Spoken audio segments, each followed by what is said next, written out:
클릭해 주셔서 감사합니다. 오늘도 즐거운 하루 보내세요. 구독과 좋아요는 큰 힘이 됩니다. 누군가의 아들 같기도 오래전 일은 무언가 같기도 했습니다. 초가집 지붕마다 물이 스며들고 개울은 불어나 발목을 삼킬 듯 했지요. 그때 사또댁의 대문 아래 한 청년이 웅크려 있었습니다. 젖은 머리카락 사이로 눈빛만이 또렷했습니다. 누군가를 기다리는 듯 아니면 어디에도 속하지 못한 채 그저 비 피할 꽃 하나를 찾는 얼굴이었지요. 아이고, 이 밤중에 누구십니까? 여기가 아무 집인 줄 아시오? 비가 너무 내려서 그저 처마 밑에 잠시만. 여긴 사또댁입니다. 어서 나가시오. 곧 마님 나오시기 전에. 살림이파, 무슨 소란이냐? 마님, 거지 청년 하나가 문 밑에서. 연화는 손에 들던 바늘쌈지를 내려놓았습니다. 등불 아래 젖은 청년의 그림자가 떨리고 있었습니다. 그는 아무 말도 하지 않았습니다. 오직 그 눈빛 하나만이 차가운 빛 속에서도 묘하게 따뜻했지요. 젊은이, 이름이 있느냐? 윤설아 합니다. 윤설아. 사는 곳은? 집이 없습니다. 짧은 대답이었지만 그 안에 긴 세월이 담겨 있는 듯 했습니다. 연화는 잠시 청년을 바라보다 고개를 끄덕였습니다. 살림이파, 따뜻한 미음 한 그릇 태워 오너라. 이 사람은 오늘 우리 집의 손님이다. 손님이라니요. 마님 이 꼴을 보시고도. 굶은 사람에게 먼저 묻는 건 누구냐가 아니라 배고프냐다. 그 말 한마디에 청년의 어깨가 미묘하게 떨렸습니다. 살림잎은 못마땅한 표정으로 부엌으로 사라졌지요. 잠시 뒤 따뜻한 미음이 담긴 그릇이 청년의 앞에 놓였습니다. 그는 조심스레 두 손으로 그릇을 들었습니다. 천천히 먹거라. 뜨겁다. 감사합니다. 이런 대접을 받아본 적이 없습니다. 그릇을 비우는 속도는 느렸습니다. 하지만 그 느림 속에 살고 싶다는 마음이 담겨 있었습니다. 연화는 그 모습을 말없이 지켜보다 문득 그의 손등 위에 잡힌 굳은 살을 보았습니다. 손이 거칠구나.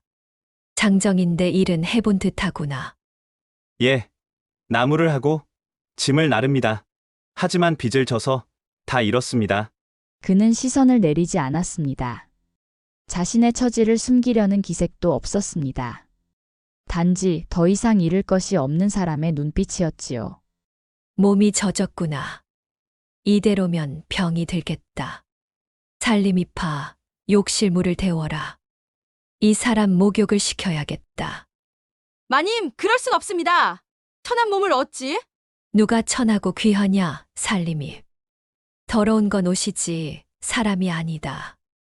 살림잎은 입술을 달싹였지만 아무 말도 하지 못했습니다. 연화의 눈빛은 단호하면서도 이상하게 따뜻했습니다. 잠시 뒤 마루 아래에서 연기가 피어올랐습니다. 청년은 몸을 움츠리며 방 한켠에 앉았습니다. 연화는 자리를 지키며 부드럽게 말했습니다. 이 물로 내 지난 세월의 먼지를 씻거라. 그런 자격이 있을까요? 사람은 누구나 다시 태어날 수 있다. 목욕은 몸을 씻는 게 아니라 마음을 씻는 거란다. 청년은 잠시 고개를 숙였습니다. 그리고는 물동이에 손을 담갔습니다. 뜨겁지도 차갑지도 않은 온기. 그는 그 온기에 오래도록 손을 담근 채 어린아이처럼 천천히 숨을 내쉬었습니다. 그날 밤 마루 밖에서는 비가 그쳤습니다. 그러나 연화의 마음에는 또 다른 파문이 일었습니다. 낯선 청년 하나가 가져온 물결이 그녀의 오랜 고요를 흔들기 시작했습니다. 밤이 새도록 비는 내리지 않았습니다. 대신 달빛이 처마 끝을 타고 내려와 마루를 물들였습니다. 연화는 등불 옆에 앉아 자는 청년을 가만히 바라보았습니다. 그는 깨끗이 씻은 얼굴로 고요히 숨을 쉬고 있었습니다. 누군가의 아들 같기도 오래전 일은 무언가 같기도 했습니다. 마님 정말로 저 청년을 두실 생각이십니까? 마을에 소문이 나면 사또께서도. 살림이 사람의 소문은 물결 같단다. 일렁이 돼 금세 흩어지지. 허나 마님, 요즘 우물가에서 떠드는 사람들 많습니다. 사또댁에 젊은 남자가 들락거린다며. 연화는 그 말을 듣고도 표정을 바꾸지 않았습니다. 바늘 끝으로 천을 꿰매듯 그저 고요히 대답했습니다. 그들이 내 사정을 아느냐? 아니요. 그럼 됐다. 연화는 한때 고을에서 손꼽히는 미인이었습니다. 그러나 사또와의 혼인은 정략이었지요. 남편은 늘 바쁘고 말 한마디도 나누지 않았습니다. 집안엔 향이 돌았지만 마음은 늘 차가웠습니다.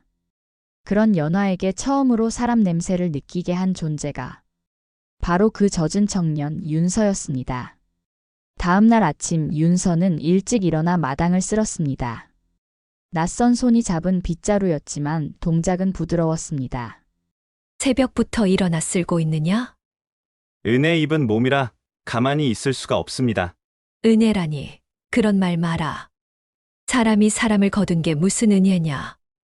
저 같은 거지를 씻겨주신 분은 처음입니다.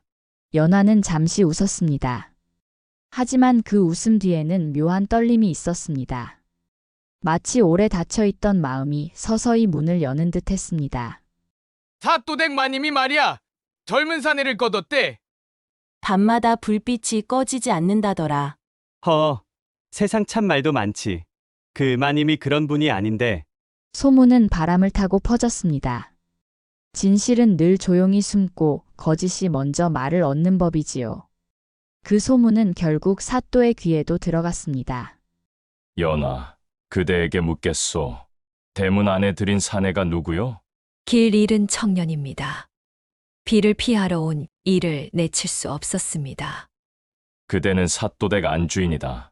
채통을 지켜야 하지 않겠소? 채통이란 굶주린 사람에게 문 닫는 것입니까? 사람들은 그대의 선함을 모른다. 오해가 생기면 나도 곤란하오. 사또는 더 이상 말하지 않았습니다. 연화의 눈빛이 흔들림 없이 고요했기 때문이었습니다. 그녀는 이미 결심한 사람이었습니다. 마님 저 때문에 곤란을 겪으신다 들었습니다. 내 탓이 아니다. 오히려 내가 이 집의 숨통을 틔워주었다. 숨통이라뇨? 이 집은 크지만 늘 숨이 막혔다. 웃음도 눈물도 모두 예절 아래 묶여 있었지. 내가 처음으로 내게 사람 냄새를 돌려줬다. 청년은 말없이 마님을 바라보았습니다. 그 눈빛엔 감사와 슬픔이 함께 섞여 있었습니다. 마치 언젠가 떠나야 할 사람의 눈처럼 말이지요. 윤서야, 예, 마님. 내 등에 흉터가 있더구나. 그건 어떻게 생긴 것이냐? 어릴 적 불길 속에서 어머니를 구하려다 입었습니다. 불길이라. 그 순간 연화의 표정이 미묘하게 굳어졌습니다. 그녀도 오래전 그런 불길 속에서 누군가를 잃은 적이 있었기 때문이었습니다. 세월이 흐른 뒤 두 사람은 같은 기억의 불씨를 나누고 있었다는 것을 아직은 아무도 몰랐습니다. 그날 밤 마님은 한참을 잠들지 못했습니다. 윤서의 흉터가 오래전 자신의 상처처럼 느껴졌기 때문이었지요. 달빛이 흘러 마루에 닿을 때마다 그녀의 눈가엔 작은 물빛이 번졌습니다. 등불은 여전히 낮았고 물소리는 여전히 잔잔했습니다. 그 젊은 사내가 수상하다지. 소문은 이미 자라나 있었고 시샘은 그 소문을 먹고 더 커졌지요. 그 바람을 등에 업은 이는 다름 아닌 최 이방이었습니다. 사또의 신임을 등에 업은 채 그는 늘 말끝마다 채통을 올렸습니다. 그러나 속으로는 다른 불씨를 키우고 있었지요. 마님을 뵙겠습니다. 무슨 일입니까? 이방. 요 며칠 창고에 은전 꾸러미가 사라졌습니다. 또한 사또의 옛봉투 인장 하나도 감쪽같이 없어졌고요. 그게 어찌하여 내 대문으로 오십니까? 그게 증인이 있소. 밤마다 젊은 사내가 드나들었다 하기에 최 이방의 시선이 마루 아래로 스르르 미끄러졌습니다. 그곳엔 빗자루를 세워둔 자리, 방금 전까지 윤서가 서 있던 자리. 그대 내 사람을 도둑으로 몬단 말이오? 마님께서 거둔 그 젊은이 신분이 미상이지요. 배고픈 자의 손이 때로는 길을 잘못 찾기도 하오. 말은 공손했지만 칼집을 억지로 감춘 칼의 냄새가 났습니다. 연화는 눈을 가늘게 떴습니다. 이방 혀끝으로 바람을 만들지 마시오. 증거가 있습니까? 곧 가져오지요. 그는 의미심장한 미소를 남기고 물러났습니다. 그가 떠난 뒤 마당의 공기가 싸늘해졌습니다. 마님, 방금 그가 들었다. 내 이름을 부르진 않았지만 너를 겨냥했지. 제가 나가겠습니다. 이 집에 누를 끼칠 수 없습니다. 나간다 해서 바람이 멈추진 않는다. 오히려 바람은 빈자리를 더 두드리지. 제가 무엇을 하면 되겠습니까? 내가 하던 대로 마당을 쓸고 물을 길어라. 사람은 흔들릴수록 제 일을 하면 된다. 그 말은 등불을 올리는 손길처럼 단호하고 부드러웠습니다. 윤서는 고개를 숙이고 다시 빗자루를 잡았습니다. 그의 어깨에 얹힌 바람이 잠시 멈춘 듯 보였습니다. 사또댁 은전이 사라졌다는구먼. 그 젊은 사내가 수상하다지. 소문은 발이 넷이여. 팩트는 발이 하나지. 서두름은 대개 발목을 빈다. 그 말씀이 누구 편을 드는 거요? 편을 들 게 아니라 눈을 들어보라 했다. 사람은 눈먼 때가 제일 무섭다. 우물터의 물결이 잔잔했습니다. 사람들만이 물 위에 그림자를 어지럽혔지요. 그날 밤 최 이방은 포졸 둘을 데리고 사또댁 창고로 들이닥쳤습니다. 그의 손에 작은 보자기 하나가 들려 있었습니다. 보자기 속 은전 몇 잎과 인장이 들어 있었지요. 여기 있소. 사또댁 창고 뒤편 기둥 밑에서 나왔소. 아니, 그게 어찌? 누가 앞서 다녀갔느냐? 마님은 몰라서 묻소. 방금 전 젊은 사내가 뒤편에서 서성거리는 걸 보았다는 증인이 있소이다. 제가 뒤편으로 간 건 새끼줄이 풀려 기둥을 묶으려 했기 때문입니다. 이야기도 잘 지어내는군. 최 이방의 눈빛이 윤서의 뒷목 흉터로 스쳤습니다. 그리고는 더 깊은 미소를 지었지요. 마치 오래전부터 이 순간을 기다린 사람처럼. 명에 따라 젊은 이를 포박하라 했다. 마님, 어찌해야 합니까? 손대지 마라. 연화의 목소리는 낮았지만 마당의 바람을 멈추게 할 만큼 힘이 있었습니다. 이방 내 앞에서 사람을 묶으려거든. 먼저 내게 묶을 끈부터 내밀어라. 마님, 사또의 채통을 생각하소서. 채통을 팔아 남의 등을 때리는 자를 고을은 뭐라 부르지. 나라의 법은 칼이지만 칼집도 함께 있다.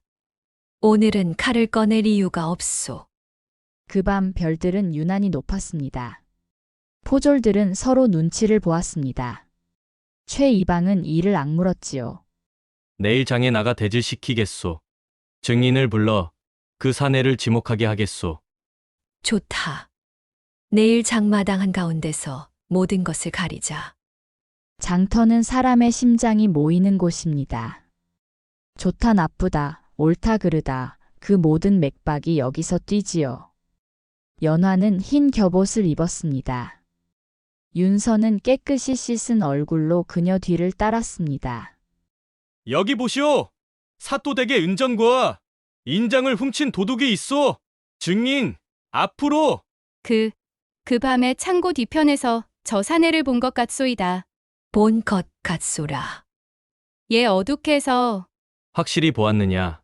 확실히 본 듯합니다. 군중의 바람이 한쪽으로 기울려 가던 찰나 우물터 할매가 지팡이를 짚고 천천히 앞으로 나왔습니다. 이방아, 할미, 장사방에 말고 물이나 기르러 가시지. 그 보자기. 내 손에서 냄새가 난다. 뭐라? 창고 빗장 기름 냄새. 사또댁에서 쓰는 건 들기름 섞은 옷기름. 내 손엔 순쇠부리 기름 냄새가 난다. 그건 아전들 창고 자물쇠에서나 맡는 냄새지. 사람들의 눈이 커졌습니다. 연화는 말없이 할매를 바라보았습니다. 할매의 눈은 마치 오래 묵은 샘물처럼 맑았습니다. 이방 보자기를 열어 그 인장을 자세히 보게 하라. 그럴 필요가. 열어라. 사또가 장터 끝에서 걸어왔습니다. 그의 표정은 깊었고 발걸음은 무거웠습니다. 보자기가 열렸고 그 안에 인장이 드러났습니다. 이 인장은 내 것이 아니다. 사또. 내 인장의 손잡이 아래에는 오래전 금이 가 있다. 허나 이건 멀쩡하지 않느냐? 사람들의 웅성거림이 천천히 방향을 바꾸었습니다. 바람의 결이 달라졌지요. 이방, 어찌 된 일이냐?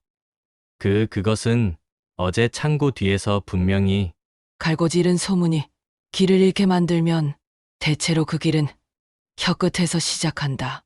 최 이방의 얼굴에 식은땀이 맺혔습니다. 그때 윤서가 앞으로 한 걸음 나섰습니다. 마님, 사또 어르신, 제가 말하겠습니다. 윤서야, 너는 잠자코 있어도 된다. 아닙니다. 이 모든 소란의 중심에 제가 있습니다. 저는 떠나겠습니다. 제가 떠나면 소문도 잦아들 것입니다. 그의 목소리는 낮고 단정했습니다. 사람들의 시선이 그에게 꽂혔습니다. 왜 떠나려 하느냐? 이 집에 은혜를 입었습니다. 그 은혜에 흙이 묻는 것을 참아 볼 수가 없습니다. 내가 떠나면 바람이 멈출 거라 믿느냐? 바람은 빈 곳을 더 휘젓는다 했지. 그래도 제 몫의 바람만큼은 제가 가져가겠습니다. 그 말에 연화의 눈빛이 미세하게 흔들렸습니다. 그 흔들림은 오래 묶인 매듭이 슬며시 풀리는 듯한 떨림이었습니다. 윤서라 했지. 너는 도둑이 아니다. 사또 어찌 증거도 없이 증거는 거짓을 안다. 내 인장이 아니라는 사실 하나면 충분하다. 사또의 말은 장터의 소음을 반으로 가르는 칼날 같았습니다. 그러나 그 끝은 사람을 베지 않았지요. 그는 윤서를 똑바로 보았습니다. 대신 오늘 이 자리에서 하나 묻겠다. 그대는 무엇을 믿고 이 집에 들어왔느냐? 등불을 믿었습니다. 등불. 비 내리던 밤, 문 아래서 떨고 있던 저에게 마님은 등불을 낮춰 제 얼굴을 먼저 보셨습니다. 사람을 고르는 눈빛이 아니라 사람을 떠올리는 눈빛이었습니다. 잠깐 장터는 고요해졌습니다. 누군가 헛기침을 했고 누군가는 모자를 벗었습니다. 등불이 낮으면 그림자도 낮아진다. 사람은 그때 서로의 발등을 본다. 좋다. 오늘 일은 여기서 가름한다. 이방, 보자기와 은전의 출처를 다시 살피라. 이젠 허투루 칼집을 열지 마라. 예, 사또. 바람이 바뀌었습니다. 등줄기를 타고 지나가던 싸늘함이 조금은 풀렸지요. 사람들은 천천히 흩어졌고 장터의 소음은 다시 일상의 색을 되찾았습니다. 마님, 하늘이 맑아졌습니다. 그러하구나. 맑아지는 데는 시간이 걸리지만 한 번 맑아지면 별도 가까워진다. 마님 그래도 저는 떠나겠습니다. 왜? 제 흉터를 보았습니다. 사람들은 흔히 흉터를 이야기 삼아 묻습니다. 그 질문 끝에 마님께 누가 될까 두렵습니다. 사람들은 흉터를 묻고 싶어 하지만 사실은 제 상처를 들킬까 더 두려워한다. 내 흉터가 내 흉터를 덜 아프게 해준다. 윤서는 처음으로 고개를 들고 마님의 눈을 깊이 바라보았습니다. 연화의 눈동자에는 오래된 불빛이 스며 있었지요. 잿빛 잔해 속에서도 다시 타오르려는 작은 불씨. 윤서야. 떠나려거든 내일 새벽이 아니라 오늘 밤 등불이 가장 낮을 때 떠나라. 왜 하필 그때입니까? 그때가 사람이 자기 그림자를 가장 가까이 보는 시간이다. 자신을 보고 떠나라. 그러면 어디로 가든 길을 잃지 않는다. 그 말은 송진이 굳는 소리처럼 마음 한가운데 투명한 막을 만들었습니다. 윤서는 대답하지 못했습니다. 그저 등불을 한번 돌아보았습니다. 밤이 깊어 등불이 한 뼘 더 내려왔을 때 윤서는 조용히 마루에 앉아 있었습니다. 연화는 방 안에서 오래된 상자를 꺼냈습니다. 이것을 가져가거라. 마님, 전 더 받을 것이 없습니다. 돈이 아니다. 상자 속에는 헝겊으로 감싼 작은 나무패가 있었습니다. 폐의 옆면에는 아주 옅은 그을음 자국이 남아 있었지요. 이건 내가 불길에서 건져 나온 마지막 것이었다. 마님도 불을 겪으셨군요. 그날 이후 나는 불을 두려워했지. 그런데 내 등을 보며 알았다. 누군가는 불에서 나오고 누군가는 불을 등에 지고 산다는 것을. 두 사람은 한참을 말없이 앉아 있었습니다. 등불은 낮고 물소리는 잔잔했습니다. 오래된 상처와 새로운 상처가 그 잔잔함 위에서 천천히 서로의 가장자리를 맞추고 있었습니다. 마님, 제가 떠나야 한다면 돌아와도 되겠습니까? 길이 내 발을 데리고 오면 나는 등불을 낮추어 놓겠다. 그 약속 잊지 않겠습니다. 밤하늘에 별이 하나 더 떠올랐습니다. 그 별은 떠난 자를 비추는 별이자 남은 자를 지키는 별이었습니다. 그리고 그 별빛 아래 한 사람이 결심을 바꾸었습니다. 연아, 오셨습니까? 오늘 장터에서 나는 내 채통이 나를 가두었다는 걸 알았다. 그대가 사람을 지키는 동안 나는 내 체면을 지켰지. 우리는 모두 무언가를 지켰습니다. 지키는 것이 서로 달랐을 뿐. 내일 이 방을 파직하겠다. 그리고 창고의 빗장과 인장 관리를 새로 고치겠다. 사또의 말은 오래된 집의 들보를 손보는 목수의 망치질 같았습니다. 쾅, 쾅 서두르지 않지만 깊게 파고드는 소리. 그 젊은이는 오늘 밤은 이 집에 두겠습니다. 그리 하시오. 사또는 더 말하지 않고 돌아섰습니다. 그러나 그의 발걸음에는 처음 보는 부드러움이 섞여 있었습니다. 마치 오랫동안 굳게 묶었던 끈을 한 칸 풀어내려오는 사람처럼. 그 시각이 오면 세상은 잠깐 숨을 멈춥니다. 이 불도, 저 물도, 그 바람도. 그 고요 속에서 윤서는 작은 보퉁이를 맸습니다. 연화는 마루 끝에서 그를 바라보았지요. 길을 묻지 마라. 길은 내 발 아래에 있다. 마님, 내가 떠나도 등불은 여기 있다. 윤서는 고개를 깊이 숙였습니다. 그리고 대문 쪽으로 한 발, 또 한 발. 그러다 문턱 위에서 멈추었습니다. 마님 제가 떠나는 이유는 돌아올 이유를 만들기 위해서입니다. 잘 가거라. 그는 끝내 돌아보지 않았습니다. 그러나 그의 그림자는 문턱을 넘기 전 마치 등불의 마지막 인사를 하듯 한 번 길게 흔들렸습니다. 등불은 낮고 물소리는 잔잔했습니다. 그리고 그 잔잔함 속으로 새벽 첫 새소리가 들어왔습니다. 윤서가 떠난 지 사흘째 되는 새벽이었습니다. 집안은 고요했으나 연화의 손끝은 바느질을 멈추지 못했습니다. 가만히 앉아도 마음은 걸음을 옮겼고 무심히 바늘을 들어도 실은 그를 향해 이어졌지요. 마님 며칠째 잠도 못 주무셨습니다. 잠은 마음이 쉬어야 되는 법이지. 지금은 마음이 길 위에 있으니 몸도 따라 나설 수 없구나. 윤서 그 청년, 정말 다시는 안 올까요? 모르지. 하지만 약속은 남는다 했으니 그가 길을 잃지 않았다면 언젠가는 등불을 찾을 것이다. 그날 뜻밖의 소식이 들려왔습니다. 사또댁에 잃어버린 은전이 다른 고을 장터에서 발견되었다는 전갈이었지요. 거기엔 사또의 도장이 찍힌 쪽지와 최 이방의 필체로 보이는 글귀가 함께 있었습니다. 보시오, 연아. 이 필적은 분명 최 이방의 손이다. 그는 장부를 조작해 은전을 빼돌리고 그 죄를 젊은 사내에게 덮으려 했던 것이다. 결국 진실은 늘 뒤늦게 오는 법이군요. 뒤늦게라도 오는 게 다행이지. 허나 그대는 이미 그걸 알고 있었던 듯하오. 의심은 바람이고 믿음은 등불이지요. 등불이 있으면 바람도 길을 밝혀줍니다. 사또는 잠시 말이 없었습니다. 그리고는 서랍에서 오래된 봉투 하나를 꺼냈습니다. 이건 내가 결혼하기 전 불길에서 살아나온 한 소년의 명단이오. 그 아이의 이름이 윤서였소. 불길. 그때 고아원으로 보내졌다는 보고를 받고 찾아보려 했으나 끝내 흔적을 잃었지. 연화의 손끝이 멈췄습니다. 그녀의 숨결이 아주 천천히 흩어졌습니다. 그 불길은 혹시 15년 전 남쪽 창고 마을에서 난 그 불길이오. 그 순간 모든 것이 하나의 불빛 아래 이어졌습니다. 그날 밤 연화가 지키려 했던 불은 윤서가 등에 지고 살아온 바로 그 불이었습니다. 며칠 후 윤서는 다시 고을로 돌아왔습니다.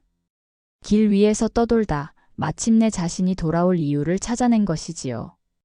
그는 마루 앞에 무릎을 꿇었습니다. 마님 떠날 땐 미안했습니다. 떠나는 것도 용기다. 돌아오는 건 더 큰 용기지. 사또 어르신께서 저를 찾으셨다고 들었습니다. 그래. 그리고 그날 불길 속에서 살아남은 아이의 이름도 알게 되었지. 혹시 내 이름이 윤서라 했지. 그 불길 속에서 한 여인이 어린아이를 등에 업고 밖으로 나왔다 했다. 그 여인의 옷자락에는 자가 새겨져 있었다. 윤서는 고개를 들었습니다. 연화의 눈에는 오래된 불빛이 떨리고 있었습니다. 그럼 마님께서 그래. 그때 나는 너를 등에 업고 뛰었다. 하지만 너무 어두워서 너를 내려놓고 다시 들어가려던 찰나. 무너진 기둥이 길을 막았지. 그날 이후 저는 아무도 기억하지 못했습니다. 다만 등에 남은 흉터가 그날의 전부였습니다. 그 흉터는 내 죄책이자 내 기도였다. 방 안의 등불이 흔들렸습니다. 불빛은 두 사람의 얼굴을 번갈아 비추며 마치 잃었던 시간을 다시 꿰매듯 부드럽게 흔들렸습니다. 사람의 인연이란 참으로 알 수 없는 것이오. 오늘 나는 비로소 깨달았소. 채통보다 더 무거운 것이 은혜이며 체면보다 더 값진 것이 진심이란 걸. 그 말에 연화는 눈을 감았습니다. 윤서는 고개를 숙였습니다. 그리고 그 순간 아주 잔잔한 평화가 집안에 스며들었지요. 그로부터 몇 해가 흘렀습니다.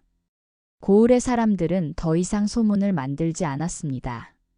사또는 은퇴하여 서책을 읽으며 여생을 보냈고 연화는 여전히 매화나무 아래 등불을 걸었습니다. 그 옆에는 언제나 윤서가 있었지요. 마님, 오늘은 바람이 따뜻하네요. 그래. 등불이 낮으면 바람이 고요해진다 했지. 이젠 제가 등불을 지키겠습니다. 등불은 지키는 게 아니라 나누는 것이다. 너도 누군가에게 이 불을 건네거라. 윤서는 고개를 끄덕였습니다. 그리고 두 사람은 나란히 앉아 봄바람 속을 바라보았습니다. 바람은 부드러웠고 등불은 낮았으며 물소리는 여전히 잔잔했습니다. 봄이 가고 매화는 모두 졌습니다. 사또댁의 마당엔 새잎이 돋고 윤서는 매일같이 마님 곁에서 집안일을 도왔습니다. 이제 그는 더 이상 비에 젖은 떠돌이가 아니었지요. 그의 눈빛에는 평온이 깃들고 그의 손끝에는 따뜻한 생기가 돌아왔습니다. 하지만 세상은 언제나 조용한 행복을 오래 두지 않았습니다. 새로 부임한 젊은 이방 하나가 고을의 재정을 손에 쥐고 있었습니다. 그는 사또댁의 재산과 명성을 자신의 욕심으로 채우려 들었지요. 사또댁의 저 청년 윤서라 했던가. 출신도 모르는 자가 어찌 그리 행세를 하는가. 듣자 하니 사또께서도 그를 아끼신다던데. 그저 일꾼이지요. 그러나 마님께서 좀 많이 챙기신다는 소문이. 흐흐, 사람 사는 세상에 불빛이 환하면 그만큼 그림자도 짙어지는 법이지. 그 한마디가 마을로 흘러들었습니다. 누군가는 농담처럼 또 누군가는 믿음처럼 전했습니다. 그리고 그 바람은 다시 사또댁의 문을 흔들었습니다. 마님 요 며칠 우물가에서 이상한 말이 돕니다. 또 무슨 말이냐? 윤서 도련님이 사또 어르신의 피부치라는 소리도 있고 어떤 이는 마님을 노린다 하오니. 사람의 입은 바람보다 가볍지. 흔들리면 안 되는 걸 아느냐, 살림입? 예, 마님. 연화는 아무 말 없이 찻잔을 들었습니다. 손끝이 미세하게 떨렸지만 눈빛은 고요했습니다. 그녀는 오래전에 배운 것이 있었습니다. 진실은 언제나 침묵 속에 깃든다는 것을요. 그날은 비가 내리지 않았습니다. 하지만 공기엔 묘한 습기가 감돌았습니다. 윤서는 마루를 닦으며 문득 고개를 들었습니다. 오호라. 여기 있었군. 사또댁의 새 주인 같은 얼굴이구만. 무슨 일로 오셨습니까? 이방 나으리. 내가 듣기로는 자네가 이 집의 등불을 맡았다지. 허면 불씨도 내 손에 들어오는 것이겠지. 불은 나눠 쓰는 것이지 빼앗는 게 아닙니다. 말이 제법이구나. 그날 밤 마님은 멀리서 그 장면을 보았습니다. 그리고 아무 말 없이 등불을 높이 들어 올렸습니다. 그 빛은 짧았지만 단단했습니다. 며칠 후 사또의 병세가 깊어졌습니다.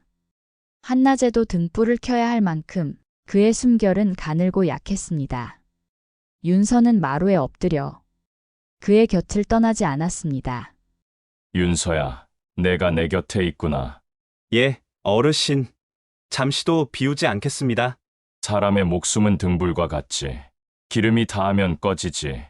허나 그 불씨는 다음 등잔으로 옮길 수 있단다. 어르신. 이 집의 등불 내가 이어다오. 그 말과 함께 사또의 손이 천천히 내려갔습니다. 그리고 방 안에 등불 하나가 꺼졌습니다. 하지만 마님이 그 불씨를 손으로 감싸 다시 붙였습니다. 그날 밤 고을 위에는 누구도 보지 못한 별빛이 흩어졌습니다. 사또의 장례는 조용히 치러졌습니다. 사람들은 눈물보다 침묵으로 그를 보냈습니다.